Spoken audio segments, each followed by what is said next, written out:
Assalamu alaikum. My name is Farouk Mita, and I will be moderating the panel. And I just want to give a little bit of context as to why we chose to do this session at UMAA this year.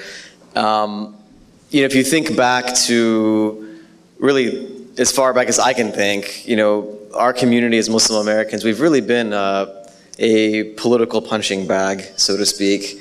And for a long time, candidates have really used Islamophobia and discrimination against Muslims to rally their own campaigns. And if you think back to 2016, we actually had a candidate who happens to now be the president who got his claim to fame by talking about a Muslim ban. And at the time, all of us, or many of us, were thinking, well, there's no way that somebody who's talking about a Muslim ban and all the other kind of crazy things that we heard in 2016 will ever become the president. And we woke up on November 9th and we saw that that person actually became the president. And we had two choices as a community. The first choice was to cower and to isolate ourselves and to disengage. And the other option was to engage, to turn out the vote, to make sure that our voices are heard, and to make sure that we have a seat at the table. So part of that is turning out the vote, and we know we've got a long history in Michigan and in other states of turning out the Muslim vote. But if you look at the other dynamic of this, it's how do we get people from our communities as Muslim Americans to run for office and to be a voice, not only for issues that are important to Muslims, but that are important to all Americans. And if you saw what happened after 2016, we've had a groundswell across the country of Muslim Americans that have been running for office. And in Michigan, because of the sizable Muslim community, particularly in Dearborn, there's a long history of Muslim Americans running for office. But in other parts of the country, it was new. California, New Jersey, Florida, Georgia, you name it. The organization that I helped found called Engage was tracking almost 100 Muslim candidates running for office across the country, and it was for school board, city council, Congress, judge, the state legislature. Up and down the ballot, we've had Muslim Americans running for office in this election cycle, 2018. So what we really wanted to do today was to hear from some of the folks that are running for office. Currently, one of our panelists actually has a primary here in Michigan in about 2 weeks, or maybe less. So she's running a little bit late. So when she comes, we'll allow her to introduce herself. We really wanted to have a dialogue, and we wanted you to hear from these people that have taken on public service as a career in many cases and have dedicated their time and lives to serving the communities in which they live, and to have a conversation about what inspires them, what motivates them, and to have a discussion with you all about running for office. So with that, I'm not going to read any bios because the folks that we have up here, I'm going to introduce them one by one, and I'm going to have them tell you about themselves for a few minutes, and then we'll open it up. I have some questions. We would love to hear some questions from you all, and we'll have a conversation for the next little while. At the far end, we have Sam Beydoun, who's running for Wayne County Commissioner, District 13. Is that a general? Is it a November election, or do you also? So he also has a primary coming up.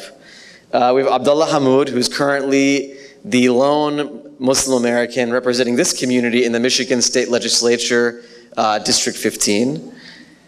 And we have Billy Amon on the right, who is currently running for Dearborn School Board. And the empty chair belongs to Rashida Tlaib, who should be here in a moment. And when she comes in, we'll have her introduce herself. She has a primary in what is, I think, one of the most hotly contested congressional races in Michigan, and represents mostly the city of Detroit. It's the 13th congressional district. So with that, Sam, if you want, she have a mic. If you want to take a couple minutes, tell us your story, tell us about yourself. We'll go to Abdullah and then to Bilal, to Billy, and then we can have a conversation. Assalamu alaikum jami'an. Good morning to all. Thank you, brother, for having us here this morning, and I want to thank the UMAA conference for doing all this great work every year. So again, my name is Sam Beydoun. I'm a Dearborn resident for the last 40 years. I'm a real estate broker by profession. I'm a devout husband, proud father of 4 beautiful children. I'm very active in my community. I belong to several nonprofit organizations. And I believe the time has come for me to step forward and serve the community that has made me who I am today. There's no higher calling than public service. And I believe it's very important for us in this era of post 9/11 and in this era that we're experiencing right now with all the Islamophobic attacks against our Muslim and Arab Americans in this country. So I believe the time is right for me to give back to the community, and I'm looking forward to serving the residents of Dearborn and Allen Park on the Wayne County Commission. And for those of you who live in Dearborn, I hope you will consider voting for me on August 7th.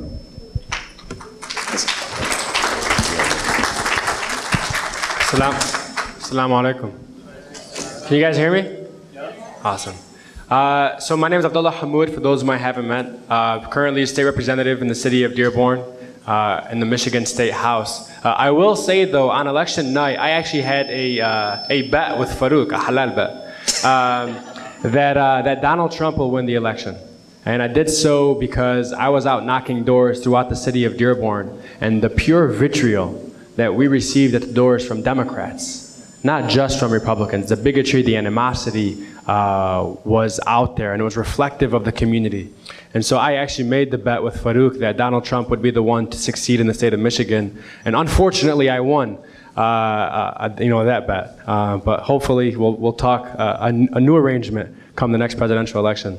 I spoke briefly in opening ceremony, but to give you just a clearer background, I'm the son of immigrant parents who moved here from the country of Lebanon, seeking financial stability and just social freedom.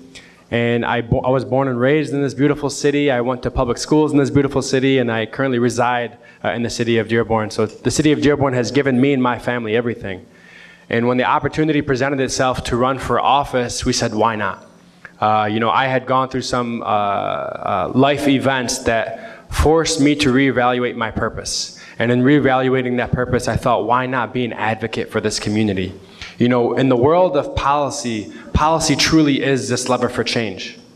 But no one who looked like anyone in this room had a finger on that lever. And our whole mission in running our campaign was, how do we change that? How do we make those who are in elected office representative of the demographic that they represent? And the only way to do that is us stepping up to the plate and running for office. It's not enough for us to sit on the sidelines and complain over who is in office, complain over what we see on TV. We can complain for decades upon decades, but unless we're willing to get active and be a part of the process, nothing is going to change. And with the help of one of the best teams, I think, that's been put together in the state of Michigan, we were successful in that effort. And I'm happy to be here, and thank you so much for having me. Wassalamu alaikum. Assalamu alaikum. My name is Billy Ayman. My life isn't as interesting as Abdullah's, but born and raised in Dearborn. Family's been embedded in the community for, I want to say, since the beginning of the Muslim movement in the community. I am a part of the founding board for an organization that helps youth called Hype Athletics, which stands for Helping Youth Progress and Excel.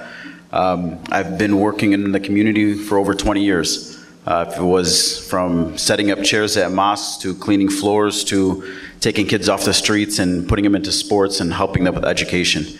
I am going to be, inshallah, running for school board come November. And the reason being is I've been working with these kids. When people ask me why, I say they're my kids. I've watched them go through elementary school, high school, some go through college.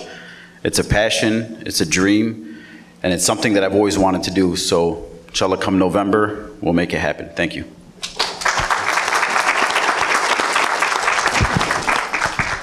So I want to kick it off with a question. Maybe we can start with you, Sam, and move down the line. Tell us a little bit about your experiences on the campaign trail. What's given you the most fulfillment? What have been some of the biggest challenges, and how have you tackled those? Okay, so for me as a candidate, and I've been involved in other campaigns, but the best part about campaigning is knocking on doors and meeting new people, reconnecting with old friends. And I haven't faced many challenges, to be quite honest with you, because I have been around the community for many years and people know who I am because I'm in the business for so long. But you will encounter few people that will say, no, thank you, we're not interested. But they didn't come out and say, no, we're not voting for you because you're an Arab or a Muslim. I haven't seen that. But I always keep that in mind when they give you the cold shoulder that they're not interested. There's probably a reason for that.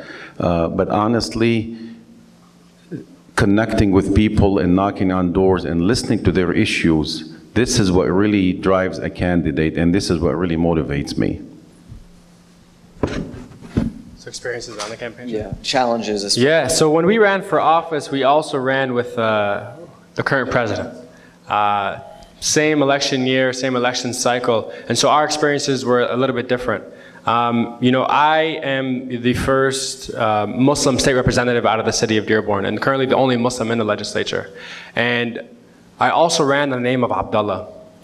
And it was shocking to me that members of the Arab American community actually pushed back on running on the name of Abdullah. They actually advised I run on the name of Abe Hammoud, Abe Hammond. Nobody's gonna know the difference.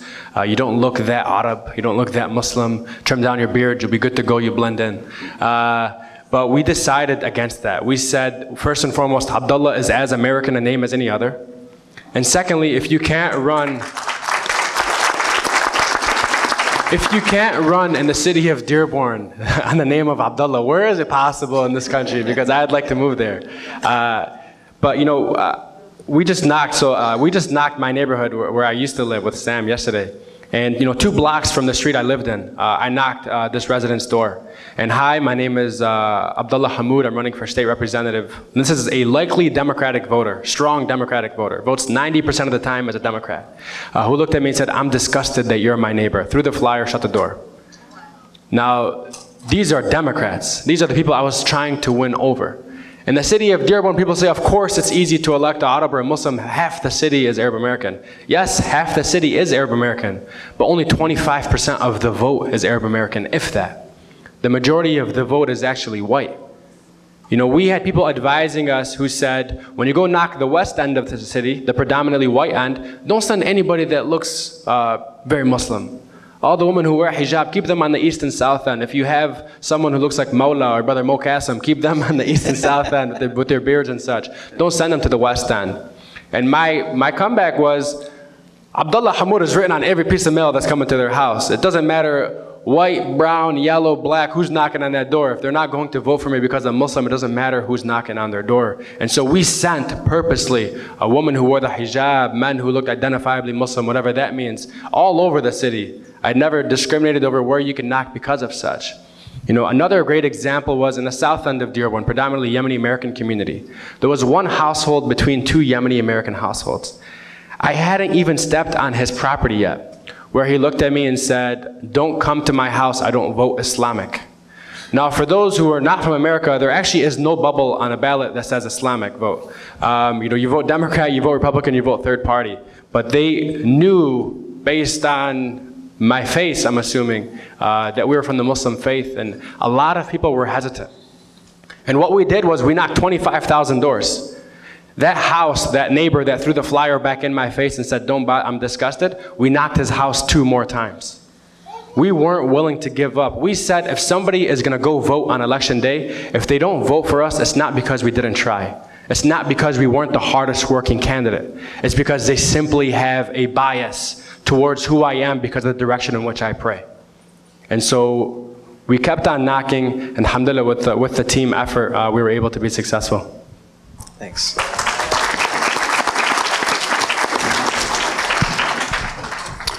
I'd have to say for myself, I recently just started knocking doors, and like Sam was saying, it's different and it's exciting. Like, I've worked on many campaigns before, knocked on many doors for other people that were running for office, but never for myself. And you meet a lot of interesting people, especially when they answer the door and they just stare at you and they ask you, what are you doing here? Your election's not till November. Or they repeat your name 3-4 times and then ask you, Christian or Muslim, or ask me who I voted for presidency. And it confuses me because I tell them, well, I'm running for school board. I don't think who I voted for president is a big deal. And to some people it is. It's been interesting. It's been different. It's been hot. I have to wear long sleeves when I knock on doors because I have a visible tattoo that says La ilaha illallah Muhammad Rasulullah. And it's not a good idea to wear it around, to show it around certain areas. So I'm learning as I go. I've been getting advice from people like Abdullah and Sam, who when I first decided to run, Abdullah told me doors, doors, doors, doors, doors. So inshallah, by the time I'm done before the election, I'll knock all 22,000 doors and hopefully get everybody's support. If I can just clarify, Billy's race is different. So Sam and I are partisan races. So we target Democratic voters. Billy's race is nonpartisan. So he has to win the votes of both Republicans and Democrats and independents. And he doesn't run as either. So I think I just wanted to point that out. Thanks for clarifying that. I'll ask one more question, and then I would love to open it up to the audience and see what... Oh, go ahead. I'd like to add a quick comment. Like I said, I haven't encountered any negative remarks so far, thank God. We still have another few days. But even if I did, so here's my response. Like I did in December of 2015, when the then candidate Trump came out with the Muslim ban. And here's what I will say to people, and I will say it publicly to anyone. And I say the less than 1% of evil individuals with twisted ideologies do not represent 1.6 billion peaceful people, the religion of Islam. Those people do not represent us. And I will tell them, does Timothy McVeigh represent the faith of Christianity? And they look at me and they say, of course not. So I say, why do you want to paint us with the same brush of less than 1% of those evil individuals? Well, let me ask you a question. I've been myself involved in politics in one way or another for as long as since I was in college. And a lot of times people from the Muslim American community come to me and they say, hey, how can you be a part of such a dirty game? And, politics is just not for us. And, as Muslims, we shouldn't be engaged in this system. How do you maintain your Muslim value system while still navigating the political landscape of campaigning and attack ads and all the other things that come with it? Well, for me, so far, my campaign has been very positive, and I said it from the beginning. I don't need to campaign negatively against any candidate. I am running on my own merits, my own record, my own contributions to this great city of Dearborn. And if somebody is going to attack me, I'm going to rise above and I'm not going to respond to them. I will adhere to my Muslim values, and at the end of the day, it is the voters who will decide. Negative campaigning, yes, sometimes it does work, but the people who know who you are and they know your record, they are not going to fall for that. And believe it or not, brother, many people get turned off by the negative campaigns, by the negative ads that people mail out to the households. If you think football is a full contact sport, wait till you get into politics. Politics is very much a full contact sport. If you get upset if someone says something about you personally or professionally, you might not want to go into politics. I remember my team, personally, I used to go through every Facebook post and every tweet of every one of my opponents that was running. And I was one of 9 candidates. That took a lot of hours and a lot of days to look at every single word. Were they talking about me? Were they not talking about me? And my team telling me, roll back. It doesn't matter what they say. Just move forward with your mission. I was attacked for saying I had student loan debt and dressing in a suit that the person thought was nice. He said, how can somebody who has so much student loan debt dress in these clothes? Something is obviously wrong. You will be attacked for any and everything throughout a campaign. But as a Muslim, we learn to really focus on the positives. And even being in office, people say, is Islam compatible with serving in office? And do you advocate for Muslim issues? Well, let's talk about what Muslim issues are relative to American issues. It's the same thing. They're not mutually exclusive. We all want to advocate for a strong public school system. We all want great paying jobs. We all want an environment that lasts for our families and for generations to come. We all want a single-payer healthcare system where every person has access to healthcare. These are not just Muslim values, these are not just American values, these are values that all people share and pray for. At the end of the day, it doesn't matter in which way you do pray, it matters about what you pray for, if you choose to pray. You know, if we rally around the commonalities and what we stand for together, I promise you there's nothing that we can't overcome. And so yes, being Islam and serving in office is very much compatible.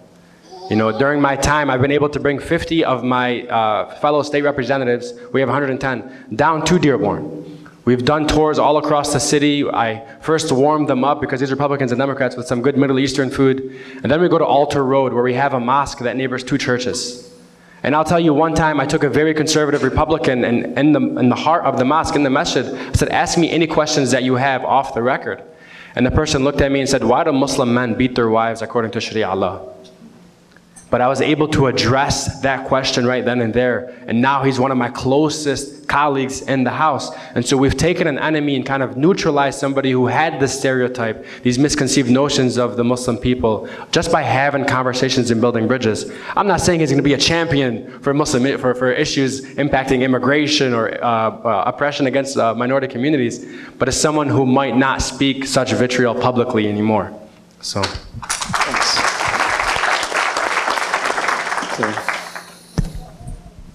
I guess, you know, it does get dirty in the campaign trail, and it comes down to your values. I remember sitting down with my team when I first announced that I was going to run for school board, and I told them, at the end of the day, God is the best of planners.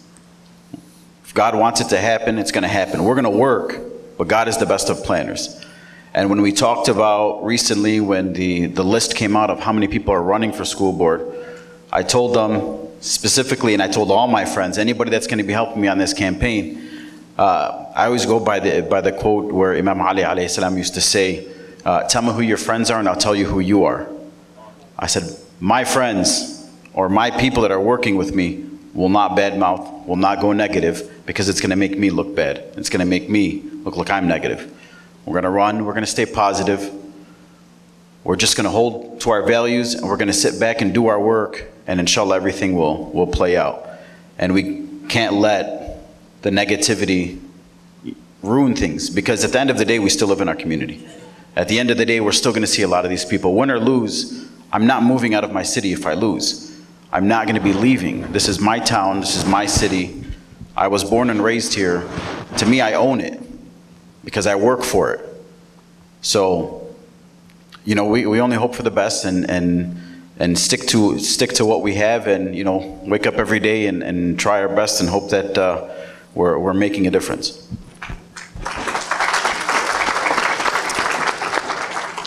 Well, I'd love to open it up to the audience for questions you may have for either one specific individual or for everyone. I'm not sure if there's any mics going around, or there we go. Anybody have any questions? One over here. I think there's one over here. Was there one over here? Oh, there we go.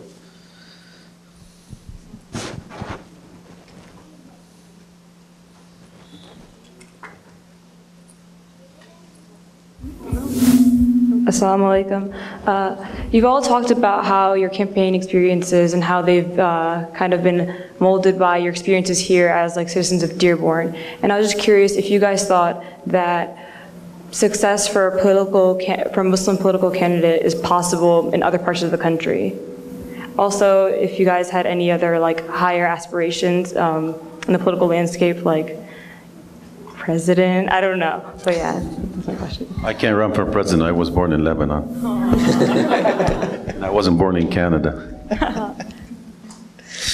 Billy, you want to start? Well, actually, I think we're going to be pushing Abdullah soon for president. That's just my thing. I'm putting a big ban.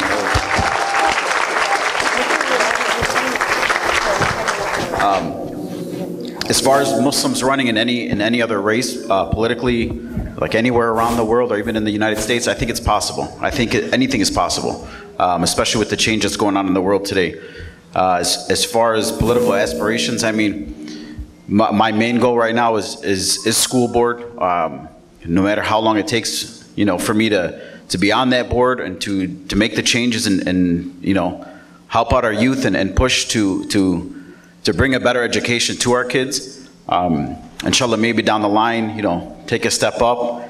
But as far as it goes right now, I mean, I'm just trying to soak it all in right now. If the politics that go on in school board is kind of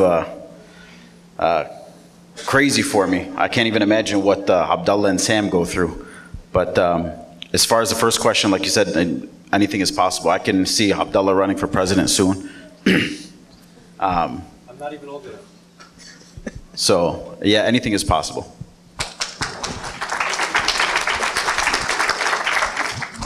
So when I got elected, my family, my father's from a very small village in Lebanon called Kaunin. And why I mentioned that, when I got elected, I got a letter from a parliament member from Australia who hails from that same village, from Kaunin, and who had heard about me in the news and reached out to congratulate me as someone whose family hailed from the same village. That's to show you that someone in Dearborn, Michigan was connected to someone in Sydney, Australia, who had run for office, both Arab, both Muslim. And I think that was very powerful. You know, I know candidates all across this country, Muslims who are in elected office. You have city councilmen in the Cambridge area. I think the city council president in Cambridge might be Muslim. You have Ilhan Omar, the first Somali American woman who observes the hijab, who won in the state legislature in Minnesota, who is now running for Congress. Because Keith Ellison, the first Muslim congressman, is now running for attorney general. You know, so this idea that you have to run maybe in an area, in a community that has a concentration of Muslim Americans, I don't believe so. I like to think that people, and I repeat this line over and over again, are bold enough and willing enough to stand behind individuals based on a direction in which they want to lead, regardless of the direction in which they pray. I truly believe that. And as for future plans, you know, you asked me 5 years ago and I tell you my plan was to be a doctor, become a CEO of a hospital, make my mother proud, make sure she's very happy and stops asking me to be a doctor. You know, then I ran for office, and in this world, the environment changes month by month, day by day. I don't know what next year will have in store for me. I don't know what 5 years from now what Allah subhanahu wa ta'ala will have in store for me. I'll take it as it goes. What doors Allah subhanahu wa ta'ala opens for me, we'll evaluate. I'll talk with my team, with my family, and inshallah we'll move forward in the right direction. As of today, I don't have any political aspirations to run for higher office. I'm just focused on being your next Wayne County Commissioner to serve the great people of Dearborn and Allen Park. To a certain extent, I think I have to disagree with my friend Abdullah. I think it's a little bit easier for us because we are 50% of the population in Dearborn. And let's not forget, there are many wonderful non-Arab American residents who have accepted us, they work with us, they eat our food, they share our cultures. I mean, I'll be honest with you, Dearborn is probably one of the most diverse cities in the country. I mean, you have some residents, they will fast for 1 day during the month of Ramadan to show solidarity with their Muslim neighbors. This doesn't happen throughout the country, but I believe if somebody wants to run for office in Minnesota, if they're qualified and people believe in their message, they will advance. They will probably work a little bit harder than us maybe, but you know, if they put their mind to it, they will be elected. Next question. I think there's a gentleman here.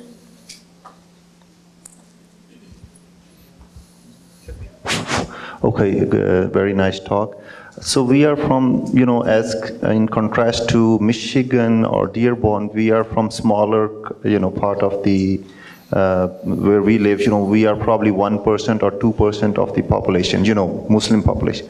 So if we want to have our word known or we want to have our say in the politics and say our, you know, the politics is, you know, either Democratic person or we have to favor a Republican or an independent.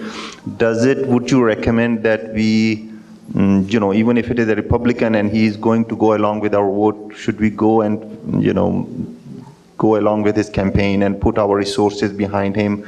Or do you ask us to go with a, you know, like a Democratic person? Who should we influence more? Should we go to both parts? You know, should we favor sometimes a Republican, sometimes a Democrat, or should we just stick with one, say, Democratic person? should we look at our, local representatives, who is thing, or should we look at the whole community, like, United States Muslims, say all of us go on one side of the aisle, like Democrat, or say for that matter, Republican. So local versus national, what should we look or focus more on? Does anybody want to take that question? Go ahead. So I am not a fan of loyalty just because of the brand. I don't think people should vote for me just because I'm a Democrat, or vote for me just because I'm a Republican. Vote for me because you believe that I represent the values and principles that you want advocated for, and I fight for those issues. And I think that is the mentality we need to have. I mean, before running for office, and even now in office, a lot of my colleagues who may be Democrat doesn't mean I support what they advocate for. I would like to change the way they view many things. And the greatest example I can give is the Muslim ban emerged a year and a half ago. When I introduced a package of bills, I introduced the nation's largest immigrant civil rights package. On the day we introduced it, only 2 Democrats stood behind me out of 47. Only 9 were bold enough to sign on to the bill, while the 30 others, nearly 40 others, stood to the sideline and said it's not a winning issue in the polls. Those are the Democrats I'd like to see out of office, because they're not willing to stand up and be courageous when it's not politically expedient. So I think as a Muslim community, that's what we need to be looking for in candidates. At the local level, all politics are local. Most of the races will be nonpartisan. Find those candidates who are willing to stand up for the issues you want to see advocated for, be it infrastructure, be it the environment, healthcare, education, whatever it may be. At the national level, I think it's clear cut right now at the national level from the presidential standpoint, which side of the electorate is kind of spewing such bigotry and racism. We see it more coming out of the Republican Party. Their unwillingness to stand up against a president who has advocated for a Muslim ban, who has said Mexicans are rapists and drug dealers, and we need to make sure we build a wall on our southern border. So I think once you see a change in that party, maybe you can reevaluate then. But even the Democratic Party, right? We need to hold Democrats accountable. It's not enough to just say we have a Democrat in the seat. The question is, do we have the right Democrat in this seat? And if you don't, it's not about just taking the lesser of evils anymore. Find someone who you guys can build, provide the resources to, and push forward with a campaign really moved by people for people.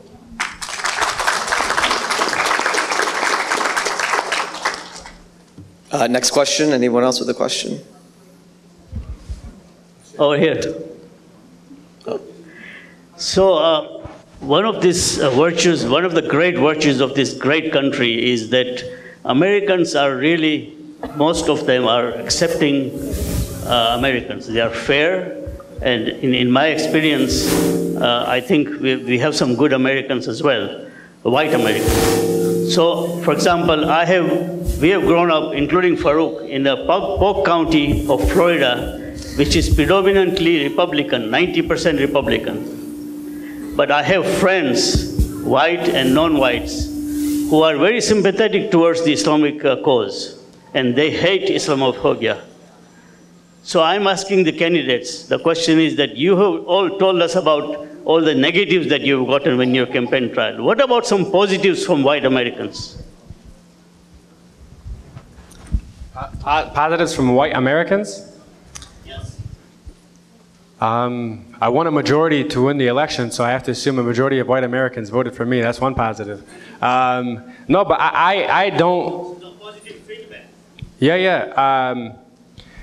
You know, I don't focus on the identity politics too much. Now, I'll break down the vote based on, voting blocks, and sometimes that is along racial lines. But the feedback I have, I have many people from the white part of the community who were very hesitant to vote for me because of my name or faith. And over the last year and a half, I've actually won over many of their hearts. And it's because of the issues that I advocated for in Lansing. One of those issues prominently that I can recall is to ensure that our firefighters and our police officers retain their health care benefits after they retired. There was actually a proposal to strip that away from them. And when I was one of the loudest voices in Lansing to ensure that we protected them, and alhamdulillah we were successful, a lot of them reached out and told me, you know what, I actually never voted for you because I was afraid of you. I never voted for you because I didn't know you, and I thought, how could an Arab Muslim advocate for issues that pertain to me? And after they saw that, we built a bridge of understanding and respect, and now they're my strongest of advocates. And I think sometimes it just takes an experience and it takes time to break these walls of misunderstanding. But I will preface this, people always say, what is radical? Willful ignorance is radical. You can't win over everyone's heart. If someone is ignorant, they're going to remain ignorant unless they're willing to engage in a conversation for understanding. I'd like to add to this, to Abdullah's point. Even, running as a Democrat, you will probably find some die-hard Democrats who are not going to vote for you just because you're Muslim and you're an Arab American. And you cannot change that. There's nothing you can do to change that. But just to give you a quick example, yesterday Abdullah and I were on the campaign trail, and I knocked on this gentleman's door in West Dearborn. He had received my flyer. He had researched about my campaign and the issues. He says, Sam, I've done a lot of homework, and thank you for being here, and I'm honored that you knocked on my door, but I have one request. I said, what is that? He says, you have all these top leaders endorsing you. Where are you going to put my picture if I endorse you? I said, it's very simple. We're going to take a selfie and we'll put you on top of the endorsement. So we took a picture with the campaign literature, and he is friends with me on Facebook, and he says, you got my full support. That's one of the positive stories that just happened yesterday.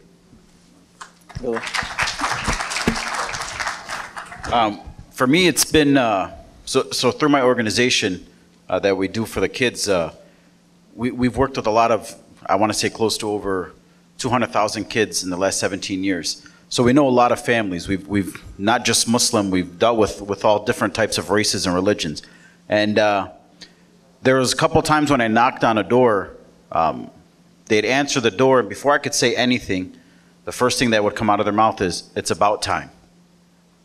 And I would just smile, because there's nothing else I could say. She said, and they were never, and it doesn't mean that they were Arab or they were African American or white. Like I had an older lady, I opened up the door, she said, it's about time. I've known you since you were 7, and I've been waiting for you to do something. She said, I thought you were gonna run for mayor, but we'll start here. I said, okay, no problem. So I said, as long as I have your support, I'm good, I'll run for anything. She's like, you have my support fully. There's been a few families that when I knock on their door, they say, they come to our facility, so they'd answer the door with, I paid my membership. Oh, I know, I'm just here to let you know I'm running for school board. Oh, we know you're running for school board, and we're so excited and we can't wait, and because of you, if you get on this board, we're pulling our kids out of these charter schools and we're putting them back in the public schools. So, you get that positive feedback, and it's out there and it feels good. Great. I think there's a question on this side of the room, in the back. Hello. Hi. Assalamu alaikum. Thank you so much for your scenarios and what you've gone through, and good luck on your future endeavors. But one small question I have is to any panelists, it's not to a specific one, is what kind of motivation when they say, I only want to vote? Go ahead. So what kind of campaign strategy or motivation do you have when someone says, I'm only one vote? It's a collective of those one votes that make a difference. I have a colleague by the name of Yusuf Rabi. He's the second Arab American that I serve with. He's Algerian.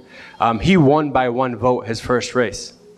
And he tells you how there's one guy at the door who knocked and said, I haven't voted yet, polls close in 15 minutes. He lent him his moped to drive to the polls, cast that vote, and on the way back, he got in an accident and totaled the moped. But that one vote, he says, is what got me through the finish line. One vote makes a difference. It was only a collective one vote 10,000 times in the state of Michigan that gave the state of Michigan towards Donald Trump. Right? One vote goes a long way. I think if we have this mentality that one vote doesn't make a difference, we'll continue to sit at home and not make our voices heard. And then the biggest voting block is not the Democrats or the Republicans, it's those who don't vote. That voting block is huge. In Dearborn, 32% of people vote. 32%. In a city where I represent 90,000 people, our race was decided by 8,500 or 9,000 residents. That should not be happening. You have 60,000 registered voters. It shouldn't come down to 9,000 people. It should come down to the 60,000 deciding who they would like to see representing them. And so push back. Yeah. Every vote counts, and I always tell my friends and the people that I meet on the campaign trail, your vote is your voice. If you don't vote, you have no voice. And don't sit on the sideline and complain if you are not going to vote. Look what happened in the year 2000 for most of you that remember. Al Gore won Florida by 500 votes, and he George Bush, and he became the president. Al Gore lost his own state, and he didn't become the president. So every vote does count, and I encourage everyone, tell your friends and family members, no, just don't sit at home, especially for us Arab and Muslim Americans. We really need to come out and vote. We need to show our numbers that we are part of this community. We are people who tell us, you know, go back to your country or something. I say, I'm not going anywhere. We are part of this country. We are part of this great American fabric, and we will defend this country. We have 10,000 Muslim Americans and Arab Americans are serving in the United States Armed Forces. We are here. We have people that fought in World War II and World War I who are Arab and Muslim Americans. So we need to get out the votes and make sure you tell your friends and family, don't stay home, just come out and voice your opinion. You know, Haji, it's funny you asked that question. I was sitting with a group of older women the other day. I called them my Haji patrol. And one of the ladies said, Bilal, we only have one vote each. And I told her, one vote each. And like Sam says, your vote is your voice. But I explained to each one of them, I said, listen, how many of you go to other people's houses and sit down and have coffee? They said, oh, all of us. I said, okay, so your one vote can become 10 votes from your conversations, from speaking to other people. Because when somebody respects you and they know who you're supporting, they're going to take that into consideration. So that one vote can become 10 votes. And like Sam said, it is your voice. You need to get out and use your voice, because you can't sit back and say, well, he should have won. I don't understand why he didn't win. I should have went and voted. It takes 5 to 10 minutes. 5 to 10 minutes. My dad always tells me, Bilal, my vote, who's going to miss it? I put him in the car, I drive him to the poll. I said, someone's going to miss it, Dad. Go vote. And he'll use every excuse in the book. My leg hurts. I don't want to walk. I'm tired. They won't let me smoke inside. I need coffee. Come on, Dad. We got from, 7 in the morning till 8 o'clock at night. I'll carry you. I'll get you a walker. We'll get you a scooter. You'll get there. But your one vote, it matters. And like I said, that one vote can turn into many other votes. It's our voice, and we need to use it. There's a question right here in the front. Oh, sorry, go ahead. I know Dr. Shah had a question too.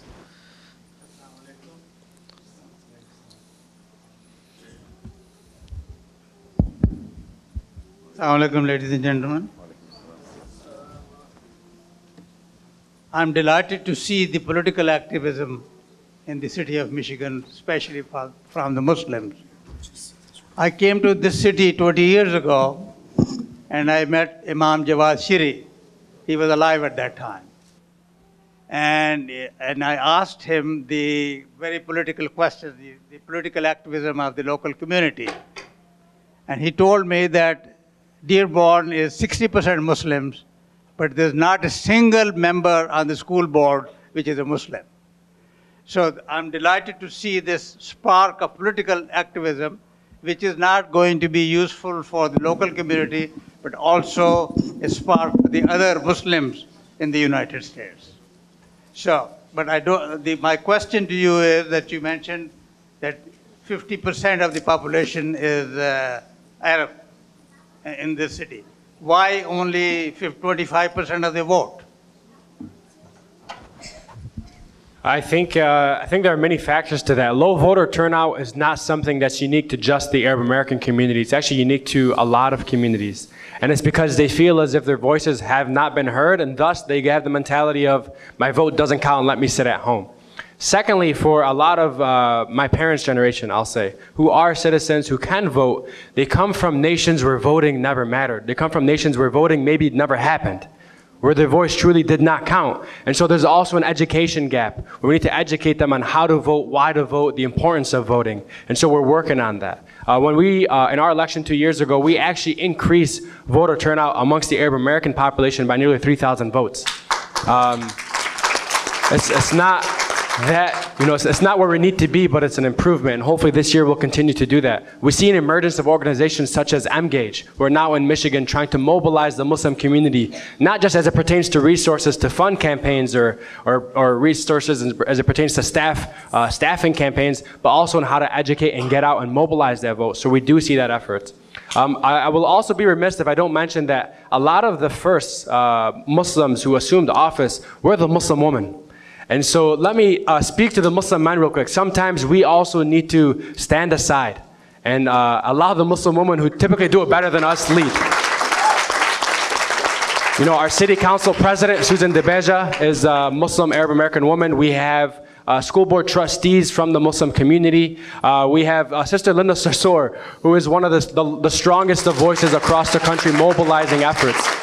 And so oftentimes we just have to admit they do it better than us. And so when they're running against us, like Sister Rashida Tlaib, Sister Fairuz Saad, who are running for Congress, Sister Ilhan Omar, who's running for Congress, we need to support them 110%. Because having them on that platform is a great thing for all of us. Maybe Sister, you, and then Brother, you, if that's okay.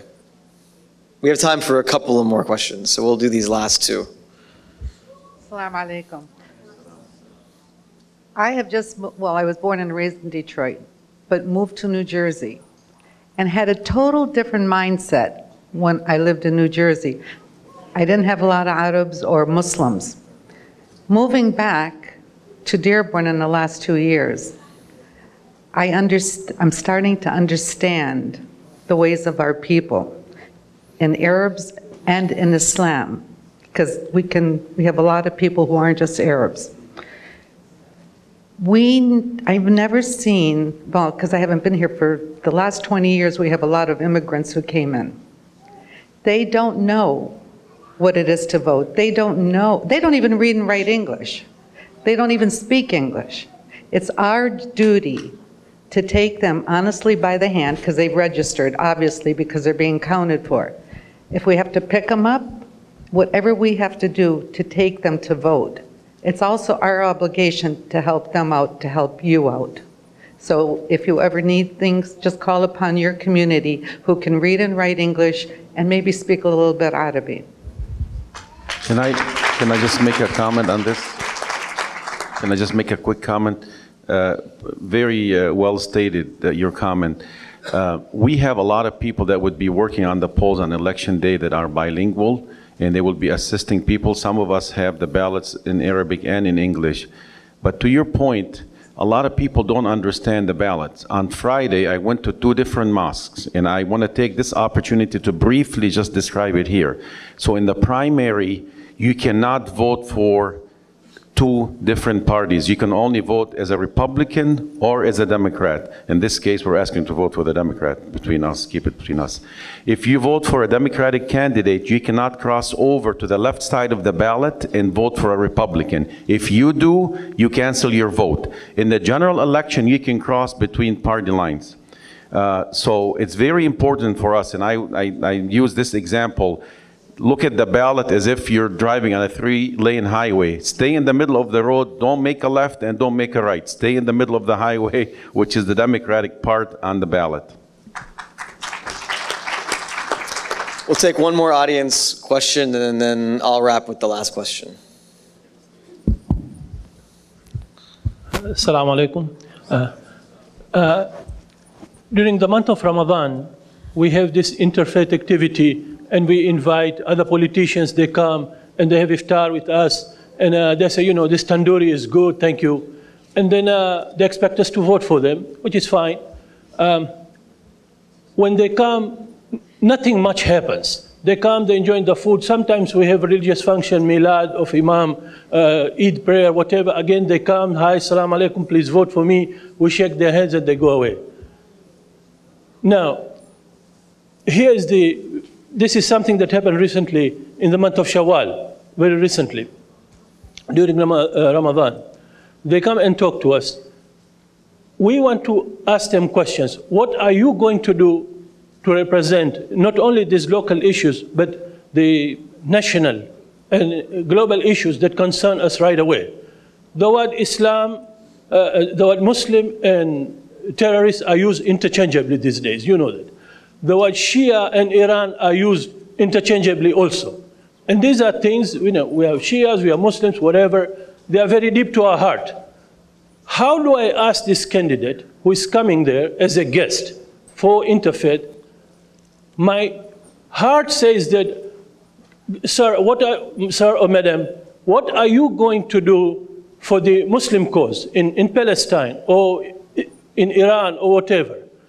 But my mind says, don't ask, it is scary, it will turn them off. So this is a dilemma. Please give us some education. Who would like to take that question? So I'm a big advocate for transparency. So unless you ask, you're not going to get an answer.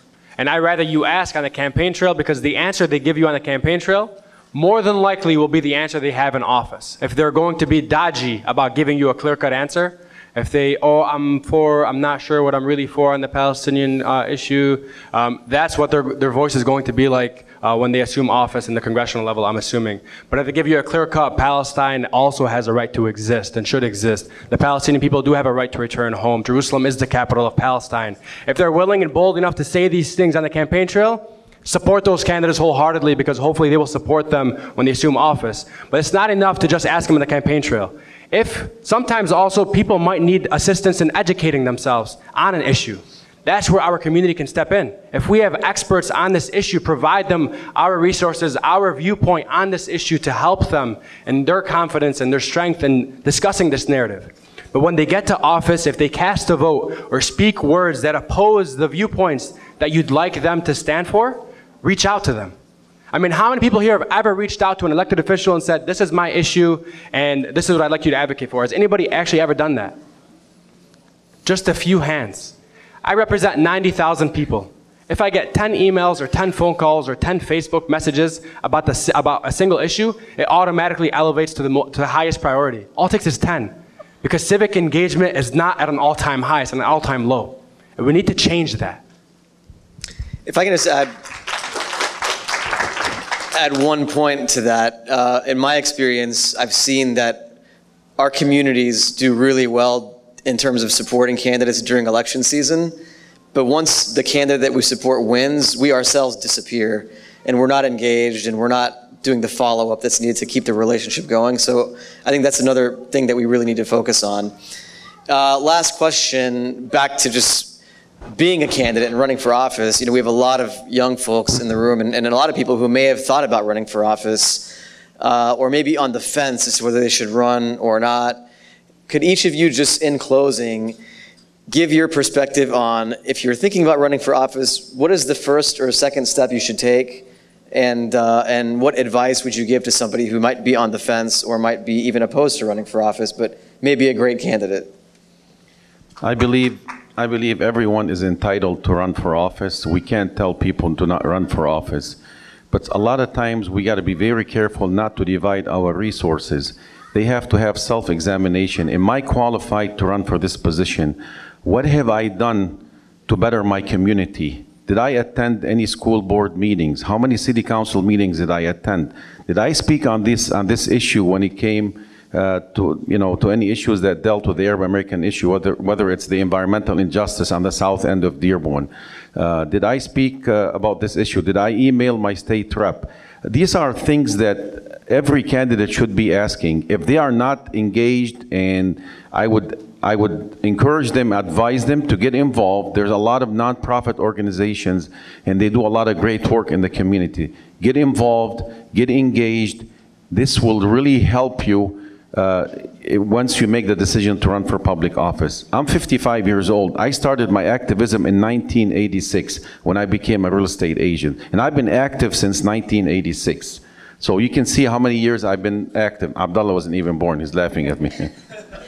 So that's my advice to those millennials, anybody that wants to run for office.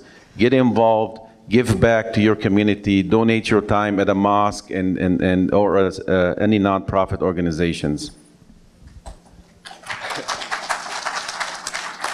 I won't date myself. I'm much older than I look. I'll say this. When I ran for office, and it's a different experience than Sam had, you know, we have a cultural problem or issue, I'd like to point it out, where we sometimes have the wait your turn mentality. I was 25 when I first approached members of our community saying I want to run for office, and they all said, wait your turn, there are people who deserve it more than you, they're older than you, they've done more. And I'm not a fan of seeking permission. I will seek your support, I will seek your guidance, I will seek your mentorship, but I don't approach you and seeking your permission to run for office. The minute I do that, and we didn't do that, is the minute I would have lost. And when the most important thing is building your team. And I like to think I built one of the best teams across the community. And the things I looked for are people who are honest and trustworthy. And people say, what do you mean by that? I mean, and my team hates when I say this, find someone who's willing to tell you that your baby is ugly. Because not all babies are beautiful. If they're willing to share with you that level of honesty, they're willing to push back on you, provide you criticisms to grow, to make sure that you succeed, that's the team you want around you at all times, because it's very hard to find. And if you're unsure about how to get involved, how to run for office one day, join a campaign. You have, join Sam Beydoun's campaign, join Billy Eamon's campaign, or join Sister Rashida Tlaib's campaign, or Sister Fairuz Saad's campaign.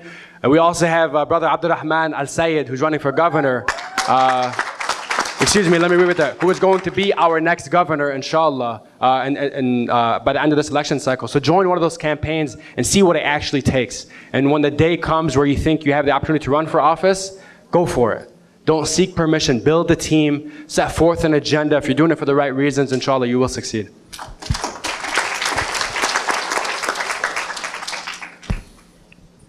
Me personally, I say, follow your heart.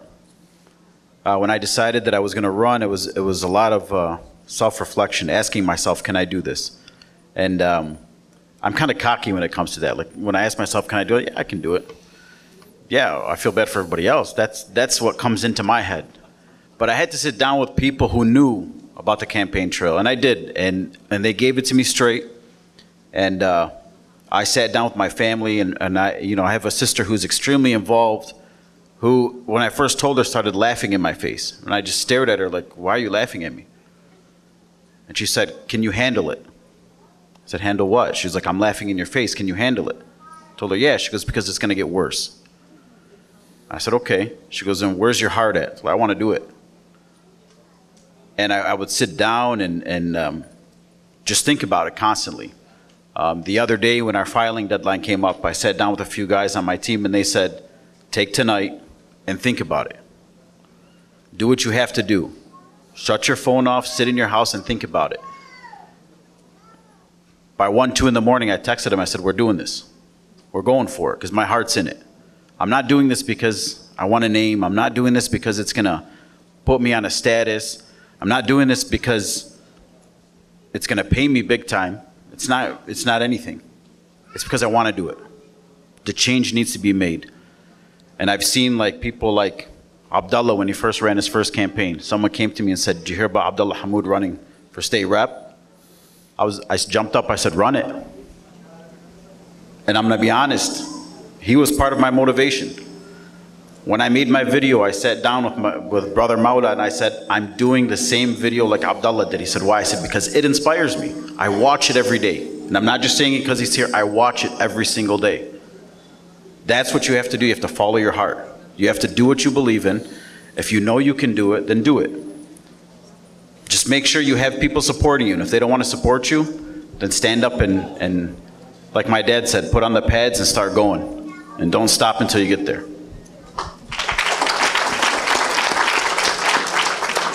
Thank you, Billy. I want to thank all of our panelists for being with us today. All of these individuals have campaigns that are either coming up or coming in November. And they've all taken time out of their campaign schedules to be here with us and to share some knowledge about the campaign experience. We wish you all the best of luck, and if we can give all of them a loud salawat.